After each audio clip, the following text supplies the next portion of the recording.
امام مالک رحمۃ اللہ علیہ حدیث کا سبق پڑھا رہے تھے، چہرے کا رنگ بار بار بدل رہا تھا۔ جب سبق سے فارغ ہوئے تو شاگرد سے کہا میری قبر سے کوتا اٹھا کے دیکھو کیا ہے۔ دیکھا تو ایک بچھو تھا اور 17 جگہ ڈنگ مار چکا تھا۔ تو شاگرد نے کہا حضرت پہلے کیوں نہیں بتایا آپ نے؟ فرمانے لگے حدیث کے ادب کے خلاف تھا۔ یا اللہ کتنا ادب ہے، ادب ہے۔ تعلیم کا نور اسے ملے گا جو تعلیم میں آداب کی رعایت کے ساتھ بیٹھے گا۔ اور جب تعلیم کا نور ملے گا پھر عمل کرنا آسان ہے، پھر عمل کرنا، مسجد جانا، ٹھنڈے پانی سے وضو کرنا، سخت گرمی میں دوپہر کو مسجد جانا، سخت گرمی میں روزہ، یہ سب اعمال آسان ہے اگر تعلیم کا نور مل گیا۔ تعلیم میں آداب کی رعایت کے ساتھ بیٹھے، سیکھنے سکھانے میں لگے، دعائیں یاد کرنی ہے، صورتیں فضائل یاد کر لے۔ روزانہ 4 ماہ میں چل رہا ہے، ایک دعا یاد کرے تو کتنی دعائیں یاد ہو گئی؟ 100۔ چلو 2 دن میں بھی ایک دعا یاد کرے پھر بھی کتنی ہو گئی؟ چلو 3 دن میں بھی ایک کرے تو کتنی ہو گئی؟ وہ یہ وقت قیمتی بنانا ہے، اعمال کا اہتمام کرنا ہے۔ ساری جماعت سیکھنے سکھانے میں لگے، ہم سب سیکھنے والے ہیں۔ بچے اسکول جاتے ہیں کس لیے؟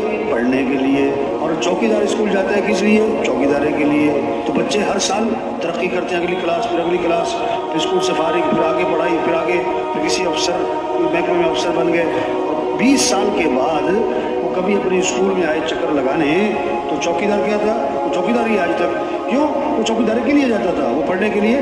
ہم تبلیغ میں نکلے سیکھنے کے لیے، پھر اپنی تسبیحات کا اہتمام کریں، تلاوت کا، ذکر کا مزاج بنے، تلاوت کا مزاج بنے، اہتمام کریں۔ تو جو دھیان سے بیٹھ کے تصویر لیں، باوضو ہوں، قبلہ رخ ہوں، اور دھیان جمائیں، اور کیا پڑھیں؟ سبحان اللہ، اللہ سارے عیبوں سے کیا ہے؟ پاک ہے۔ الحمدللہ، ساری خوبیاں کس کے لیے؟ اللہ۔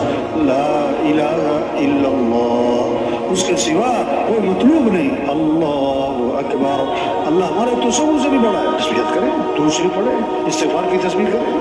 تو نیت کریں کہ تسبیحات کا اہتمام کریں گے انشاءاللہ، روزانہ تلاوت کا اہتمام کریں گے انشاءاللہ، موقع موقع کی دعاؤں کا اہتمام کریں۔ صبح آنکھ کھلتے ہی زبان پر کیا آنا چاہیے؟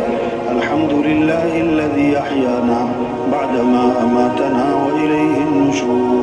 بیت الخلا داخل ہونے لگے فوراً زبان پر آ جائے اللہم انی اعوذ بک من الخبث والخبث۔ بیت الخلا سے فارغ ہو کر نکلے فوراً دعا پر زبان پر آئے غفرانک الحمدللہ الذی اذهب عنی الاذى وعافانی۔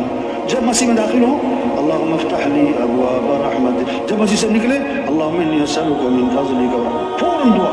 خدمت کرنے کا جذبہ ہو، خدمت لینے کا جذبہ نہ ہو۔ 12 ساتھی جماعت میں ہر ساتھی کا جذبہ کہ مجھے 11 کی خدمت کرنی ہے۔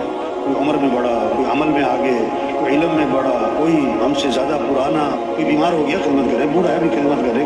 اپنا کام خود کرنے کی کوشش کرے۔ یہ کہ کسی سے کہنا پانی پلاؤ، یہ کہ بھائی آپ خود اٹھ کے پانی پی لو، کسی کو بھی پلا دو۔ کسی سے کہنا میرا بستر بچھاؤ، بھی اپنا بھی بچھاؤ، کسی کا بھی بچھا دو۔ کسی سے کہنا میرا سامان اٹھاؤ، بھی اپنا بھی اٹھاؤ، دوسرے کو بھی اٹھاؤ۔ کوشش کریں اپنا کام خود کرنا ہے، دوسروں کے کام آنا ہے۔ اجتماعی خدمت میں بھی لگنے کا جذبہ ہو۔ لیانی سے بچیں، زبان کی حفاظت، آنکھ کی حفاظت، کان کی حفاظت، غلط بولنا نہیں، غلط دیکھنا نہیں، غلط سننا نہیں۔ وقت صحیح لگے گا تو فائدہ ہوگا بھائی۔